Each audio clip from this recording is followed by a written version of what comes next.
Guys, ito yung pinorno natin isda.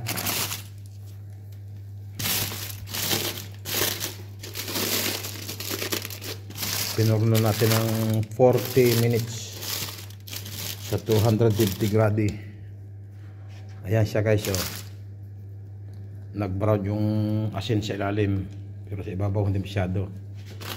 Ito tumigas, oh. Ito ang ating katanggalin ngayon. Pero madali ang tanggalin pag pinukpok o makawang.